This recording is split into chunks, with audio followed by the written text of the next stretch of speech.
Welcome to the Wisepreneurs Project, where wisdom meets entrepreneurship.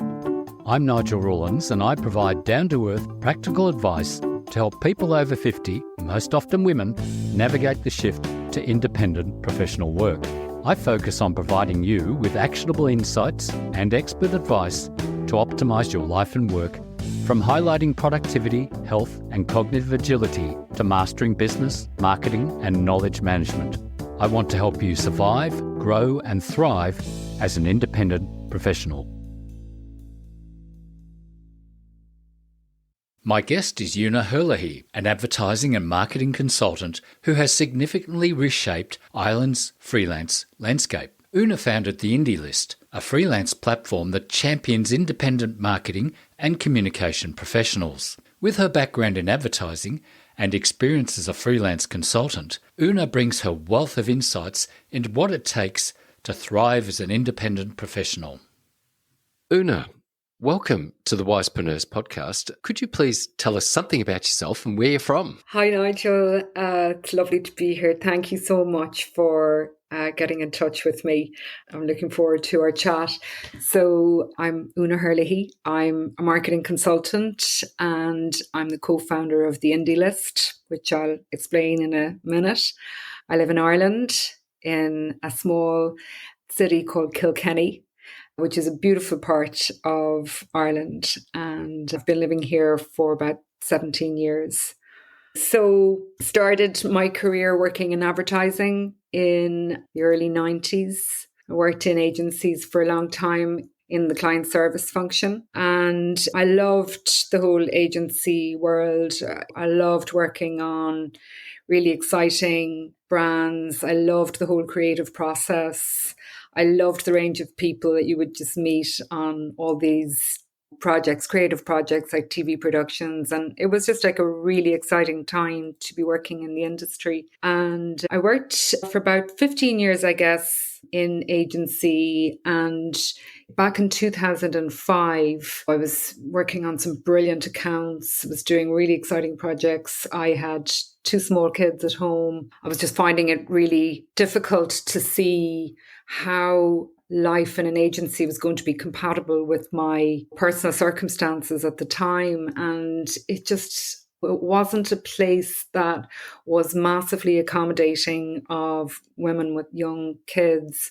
And I found that I was sort of being overlooked for different opportunities, and a lot of decisions were being made about my career without much conversation with me. So I decided, it was 2005, I think I was explaining to you earlier on that it was a really buoyant time in Ireland. We were in an economic boom. It was called the Celtic Tiger. Lots of building, lots of construction, lots of spending on advertising and a lot of jobs. And I knew that I had to do something and I wanted to have freedom and flexibility.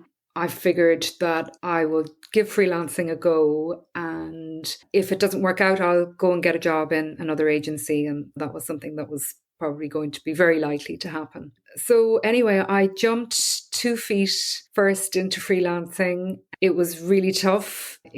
I suppose, freelancing in terms of my understanding of the term applied more to creative roles, not necessarily to people who worked in client service. And I didn't want to just go in and out of agencies as a gun for hire and work on maternity leave contracts. I wanted to work and do something new and do something different. And I suppose what I began to understand was that when you're in a creative environment, the quality of the output is massively influenced by the dynamic between the client and the agency. Like a really good relationship results in high performance and high quality service and high quality product. And you can see that in all the big kind of client agency relationships or entanglements, contracts and so on that really last. There's always a really, really good relationship. And I knew that was a problem. There was a lot of toxic behaviors in the client agency relationships. There was a lot of situations where the client and the agency weren't sharing the same goals, ways of working were inefficient and kind of bloated. And it was resulting in a lot of pitching, a lot of burnout in people. And so what I started to do was to work as a pitch consultant. And I figured that there was a real opportunity to rethink the pitching process so that it would be less onerous on the agency and result in a better outcome for everyone. And so I worked as a pitch consultant then for about 10 years, and that was amazing. I loved it all.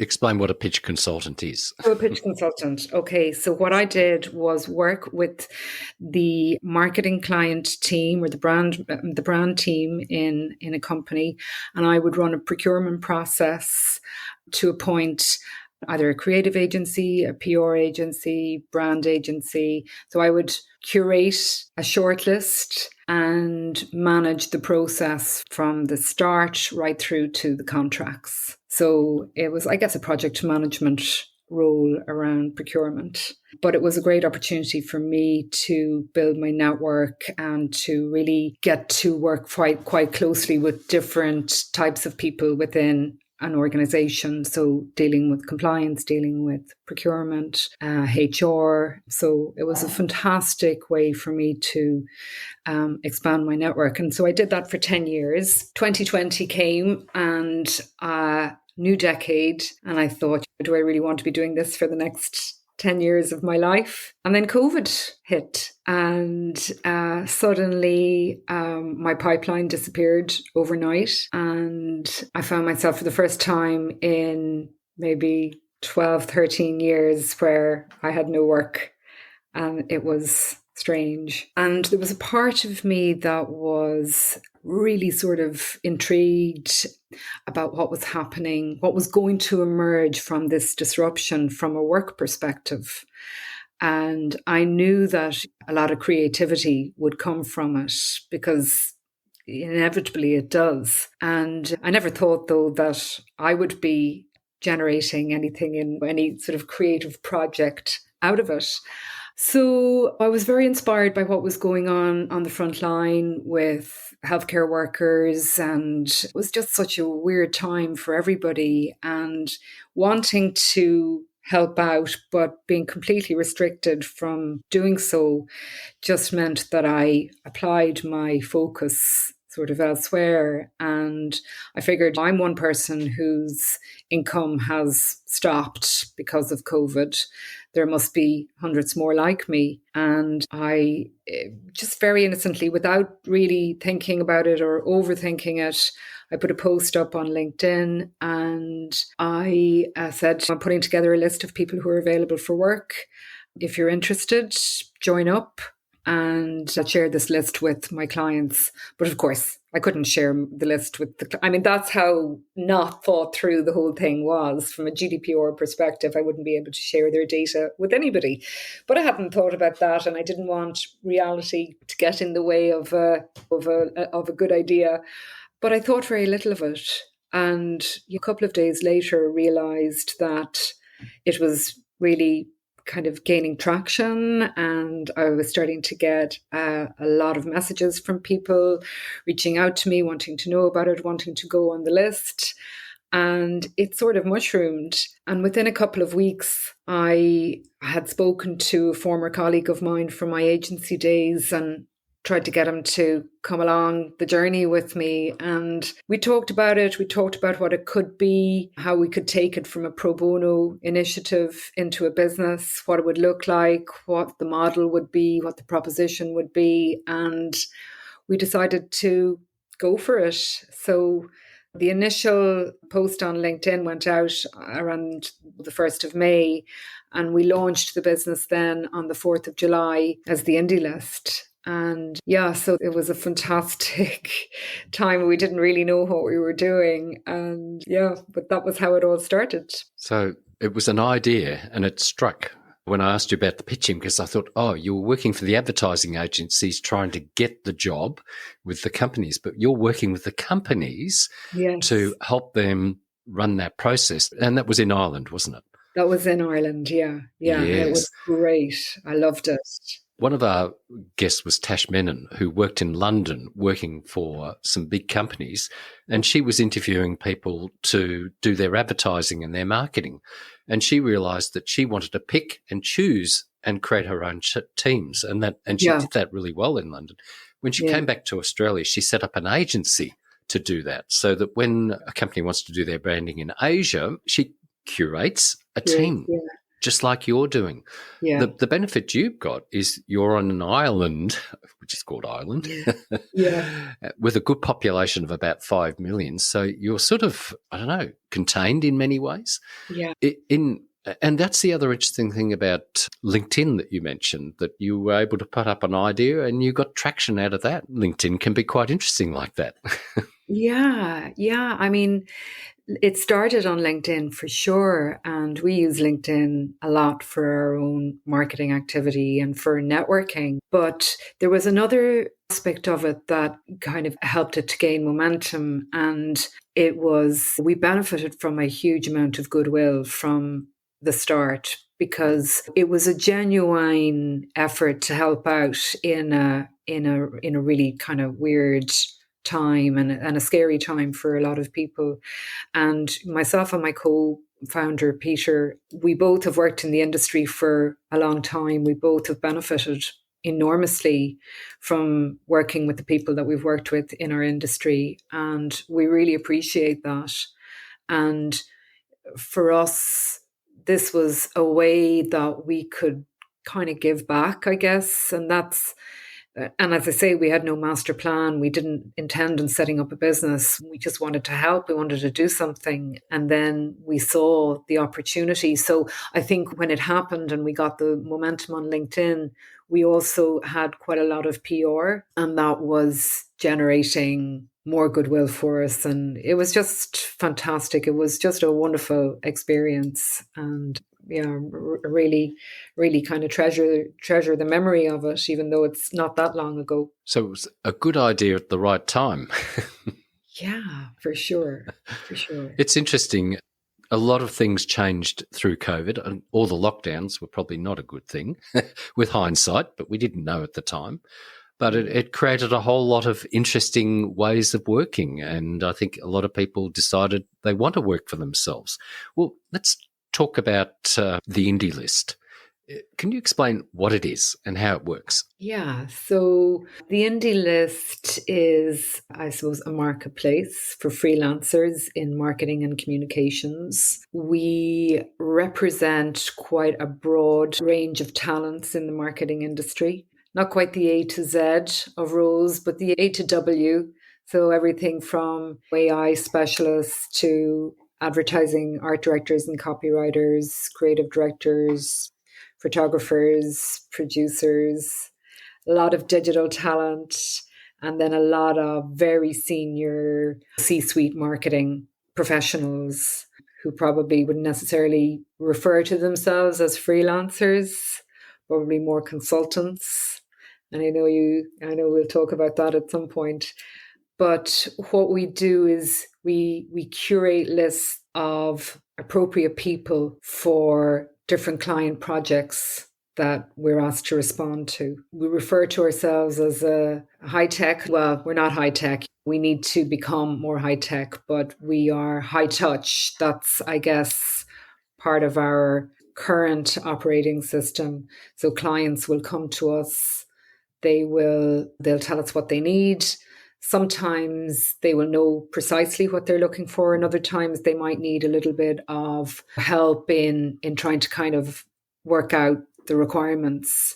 And of course, we're absolutely happy to input in that way, because I guess from both of our experiences of working in agencies, you're able to kind of fairly quickly understand the mix of people required to create a campaign or address a particular marketing challenge.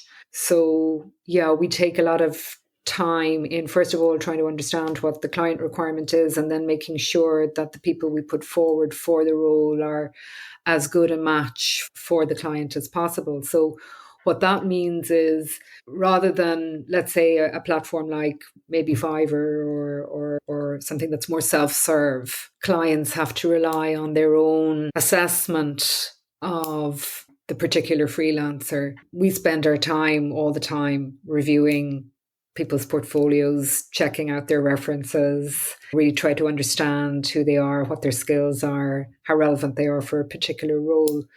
So we take all that legwork away from the client and we make a very, tight recommendation. So it's almost like the agency selection work that I did when I was running pitches was like matchmaking on a macro level. This is kind of more micro matching.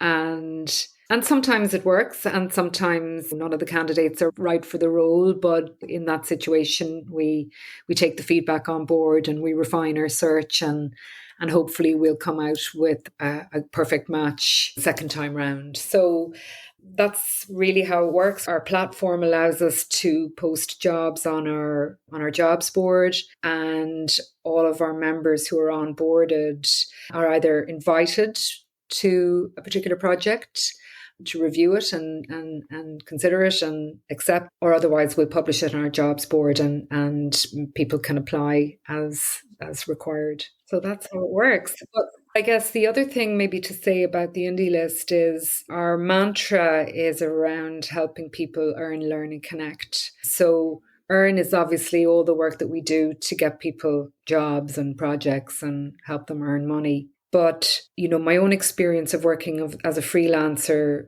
from 2005 until effectively 2020, so 15 years, there was no indie list when I went out on my own. And very few people in client service were freelancing. So I learned an awful lot of lessons the hard way. And I realized what the big pain points are for people working on their own. We always say that freelancing gives you great freedom and great flexibility, but it's not without its challenges. And you kind of have to be wired in a certain way to be okay with that. First of all, it can be uncertain. It can be very isolating, kind of can be lonely. You have to really kind of work hard at certain areas that you might have taken for granted in a salaried position like business development or networking, which is difficult for some people and often actually, without wanting to generalize, but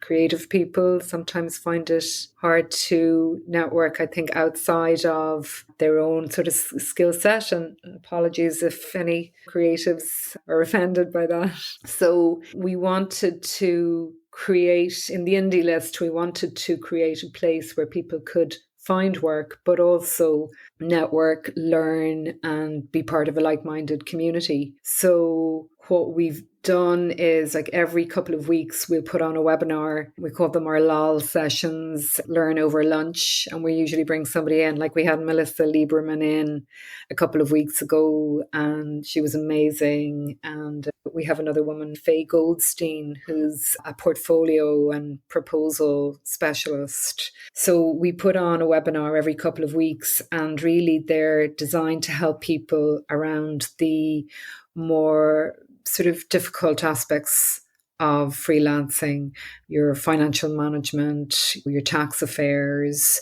marketing yourself, pricing yourself. And there's just so much more that we can do. Like AI, I mean, we've brought in a few people to talk about AI and things like sort of storytelling and how important storytelling is regardless of what you do. We put on webinars every couple of weeks designed to deal with a particular pain point for freelancers.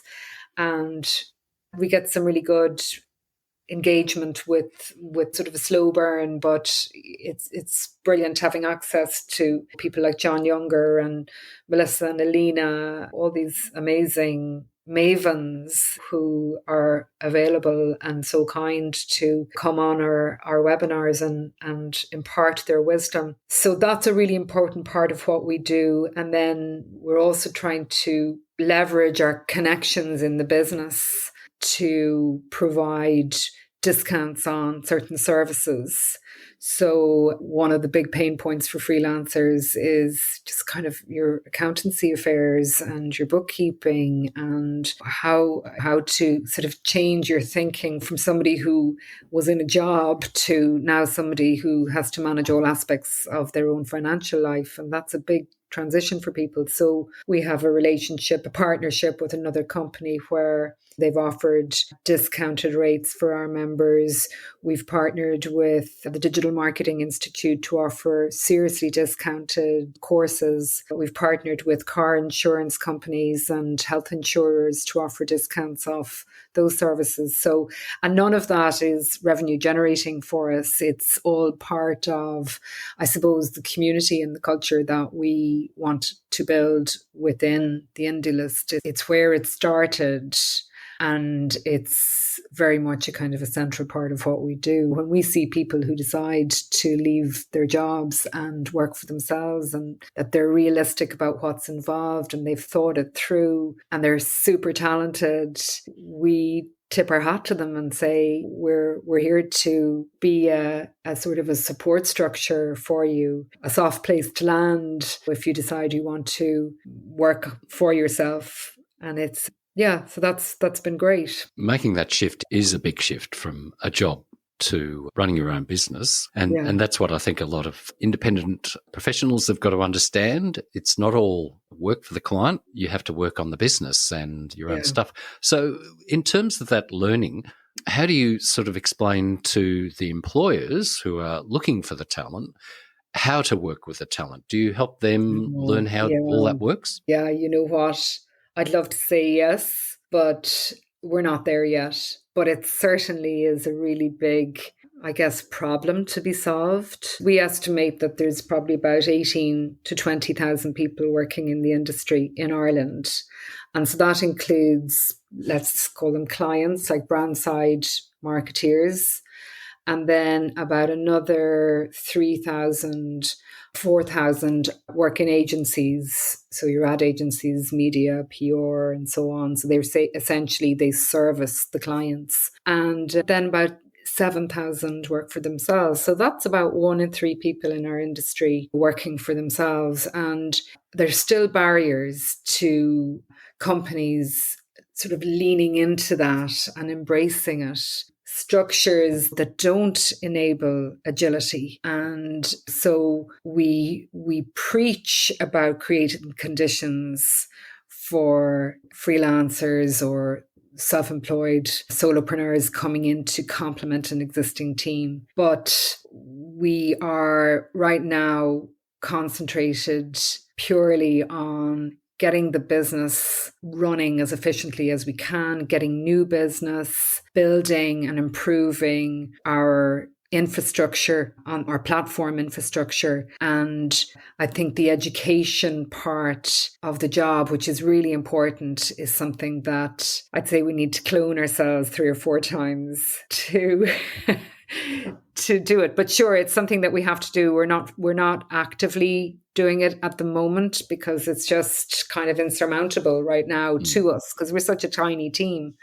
There's still just myself and Peter and Amanda, who's our community manager, and she's a freelancer. Our support team are people who do our SEO and our bookkeeping and our legal. They're all freelance, and we've just employed our first business development person. So we're still very much a startup, I guess. What I was thinking about was that nowadays some things are moving so fast that a business, if they want to employ somebody to do a particular job, it can take several months, and then it can take them several months to get up to speed. But there's lots of talented people available who could start tomorrow in many ways, who know what they're on about and could get a project moving together. And an organisation like yours, the Indie List, can put a team together fairly fast and have them on the ground fairly fast, even if they're working remotely. And companies have got to start realising that if they want to work in a fast-moving industry, there's no sitting around.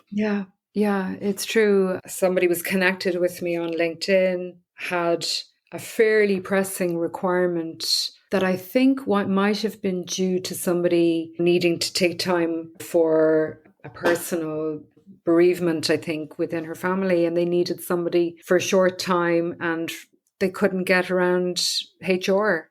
And that just seems really inefficient and wrong, because therefore you have a team internally that's very, very stretched and very burnt out. And I don't think you can do your best work under those circumstances. I think I was speaking to Robert Luck, and he was telling me that it might have been him or it might have been one of the other guests talking about how a lot of companies use temp agencies already. So they're used to it, but they just don't get the idea that a freelancer or an independent professional can be part of that mix as well.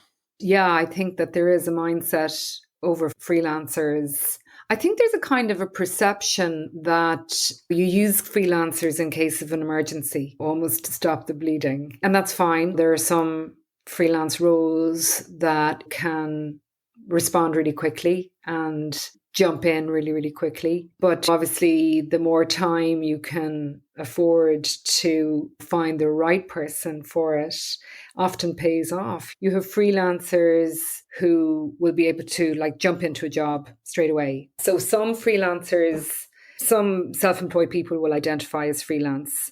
They tend to be, in my experience, creative. So freelance copywriters, art directors, graphic designers. And then there will be other people who won't necessarily identify as a freelancer, but rather they'd call themselves a consultant. And I think when you say consultant to a hiring manager, they think it's going to be somebody who's going to sort of not get stuck into the work, but take an outside in view and sort of consult on that rather than actually rolling the sleeves up and doing the work. And so I think that there definitely is a role to educate or to challenge hiring managers' assumptions of the type of talent that is available, how they work, what they do, and how to best find them and manage their contracts. And I think that's where we come in. We can understand the need, find the people, embed them in the role. And so for us, I mean, a big part of our new biz drive is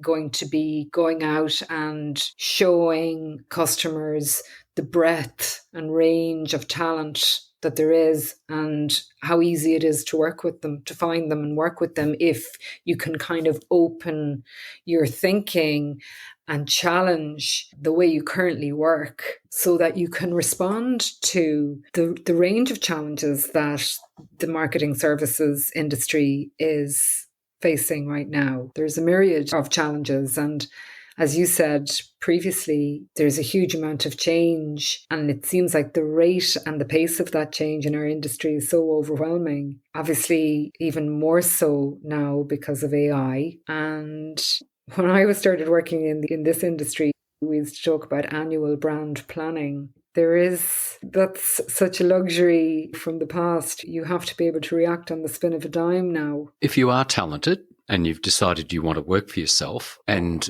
you want that person to work for your organisation and they don't want to work for you anymore, then maybe you're going to have to come to the terms that it's better to have that person maybe working on a project for you or on a fractional basis maybe than hoping that they're going to work for you, because they don't want to do that anymore. They don't.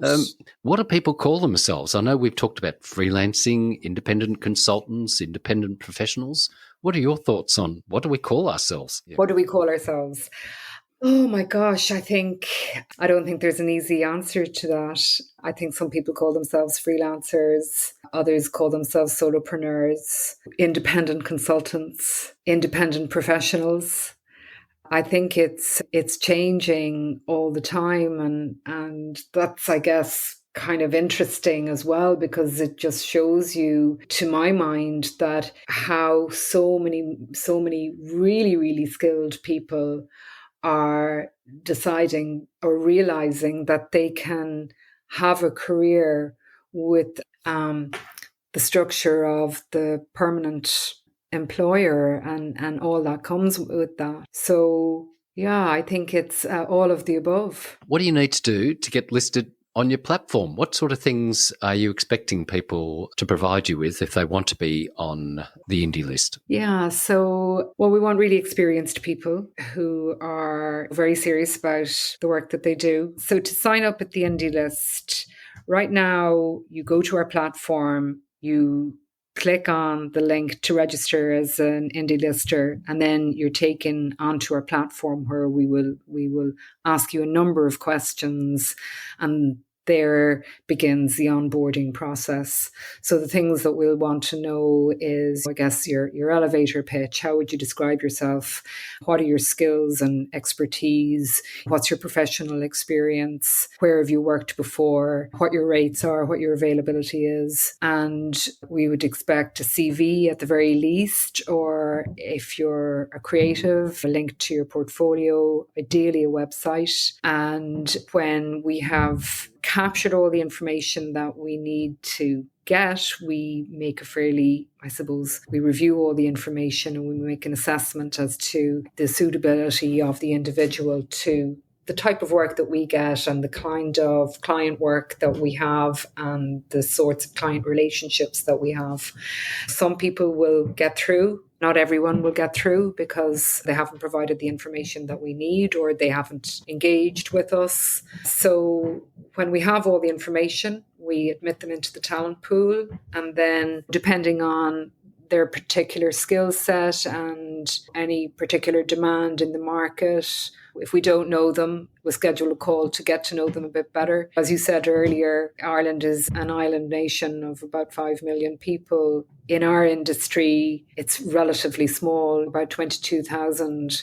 Our network is pretty good. We know a lot of people who have signed up, and if we don't know them firsthand, they're second-hand connections or third-hand connections. And so we can very quickly get feedback on individuals if we need to. It just kind of goes to show you the real importance of building your personal brand and your reputation as a self-employed person.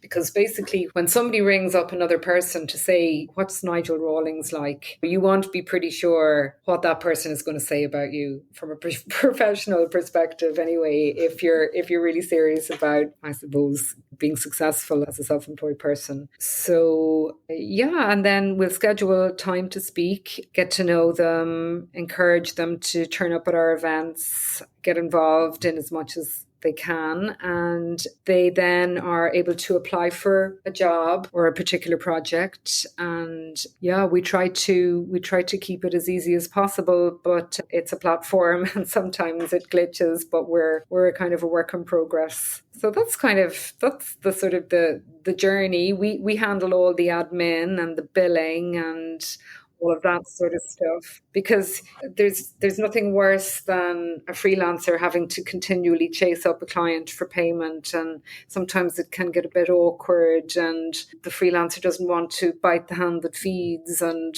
all of that. We've no problem going after the money, and our view is that people should be paid fairly and on time, and we have a 2-week payment term clause with our clients. Now, it's not always observed and it's not always enforced, but I think we've gotten our clients to a point where they're pretty good at paying us, certainly within 30 days. And it just means then for us that we can pay the freelancers and they don't experience those sort of painful cash flow worries. Speaking from experience, I'd stayed awake many nights staring at the ceiling, worried about money. And when we set up the indie list, that was the one thing that we wanted to do.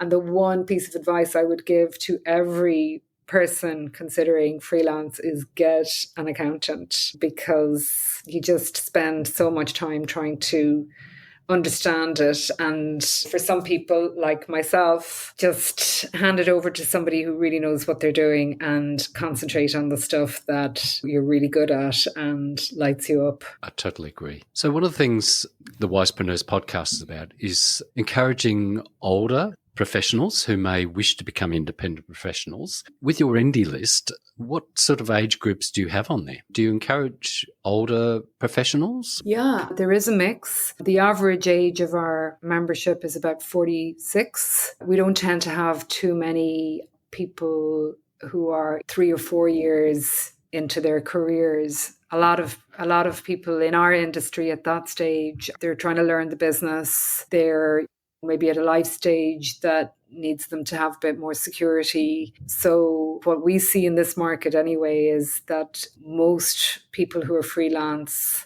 are working probably about 15 years plus. But, so we would have people in our community ranging probably from their mid-20s, not a huge amount, with the bulk of people being over 45. We have people in their 60s. I'm trying to think, we have people in their 70s. But the people who are probably most active in roles are, I'd say, between the age of 30 and 50. But we're finding that freelancers, particularly creative freelancers who are in the industry, let's say 30 years or so, have been freelancing for maybe about 15 years. They're finding it tough. There's a lot of pressure on rates, and there's a lot of, I suppose, technology has displaced a lot of creatives in some ways. Copywriters might have been doing much more kind of conceptual work 15 years ago. Now writers are working on projects which require long form copywriting or very sort of niche copywriting. And of course, social media and brand publishing has completely changed how brands present themselves now to their customer base. And obviously those types of channels tend to, I guess, favor people who are digital natives, who've grown up with digital rather than, like me, having it foisted upon me. So there's a lot of pressure for senior creatives, I would say, more so than marketing consultants, project managers, and so on. But there's a lot of ageism in the advertising industry. If I was still working in an agency right now at 55, I would really feel a target on my back, and that's very sad. So there's probably, if you think of our industry, 3,000 to 4,000 people work in agencies in our industry by our calculations, which are based on kind of LinkedIn data. About nearly 4,000 people working in agencies, about 7,000 freelance. So arguably there's more talent outside of agencies than there is inside. But the agency model has been kind of very messed up, I think, for a long time. And you need agility. And some agencies are absolutely brilliant at keeping a kind of a small core team and then expanding as they need, but overall kind of keeping the overhead down. Because my sense is that if you've got a whole bunch of people sitting on salaries and they're on the balance sheet all the time, you have to ensure that the work that they're doing is feeding the machine. It may not necessarily be the right thing for the client, but it's feeding the agency machine to keep it going. But change is hard, and I've probably very few of the answers, but I hope I don't sort of make it sound too simplistic. I'm hearing that with the change and the fact that there are talented people available, that having a fixed group of people sitting there is not necessarily the best model anymore. Yeah, it's really important that you have consistency of people. So client service and planning is really important to have the same team, because it's back to the quality of the relationship, which builds up over time. The core relationship should be very, very strong. And then the agency to be able to pull in, assemble a team really, really quickly, but still really own and max out on the client relationship, because that's what agencies actually, certainly when I started working in the business, that's what agencies were brilliant, building a relationship with a client. But sadly, it has become quite a lot about blended rates and cutting costs, and it's kind of sad. And in fact, the agency that I spent 8 years of my career in, which I absolutely loved, going in there every single day. It was an agency called Irish International, and I got so many amazing opportunities in that agency, and it was acquired by one of the networked agencies, and it has merged in under another agency, but the brand name is gone, the building is gone, the place is gone, and a lot of the people are also gone, and that's kind of sad. I was sad about that. So tell me, What are the employers looking for at the moment? So what is the biggest demand there? And are you seeing some themes that are coming for the future? Yeah. So digital marketing, content creation, performance marketing, SEO, there's always demand for copywriters, particularly specialist writers, always demand for social media content creators, people who can kind of work really fast. Interestingly, a lot of people looking for people just to work on Canva, just to like kind of down and dirty, generate lots of content. But there is also a very big demand for senior people who can kind of get stuck into big kind of strategic issues with the brand, manage a particular project, always a demand for account handlers, particularly at that kind of account manager level, which is always a sort of a hard one for us to respond to because the individual is more likely to be in a permanent role because of their age and life stage. But if they decided to go freelance, I'd say they would make so much more money than they would in their job. They're very much in demand because they kind of keep the show on the road. They keep everything sort of ticking over. And strategic planners, brand planners, digital planners, very much in demand.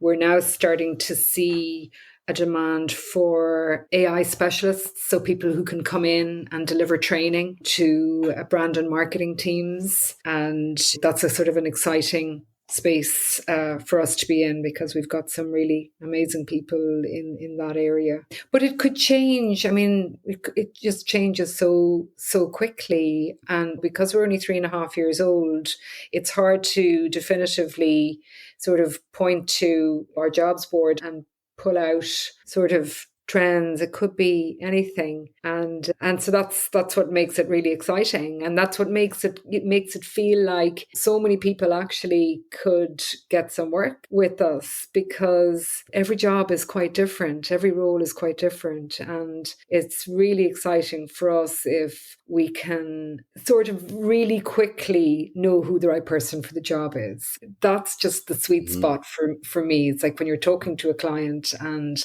they are sort of kind of offloading their problems and talking about it and saying, if only this type of person existed. And it might be what they would refer to as a unicorn, but actually it might be just a jack of all trades who is really good at lots of different things and has a really good attitude and has some great references. And they often are the unicorn that the client is looking for. But the client has kind of gone, it needs to fit this sort of job spec. And it's just lovely when you can say, you know what, I have the absolute perfect person for you. And I was talking to her yesterday and she's available and she happens to love insert your brand here. And then to be able to sort of not kind of dilly-dally and mess around, just make the introduction and get on with it. Problem solved. Client wins, freelancer wins.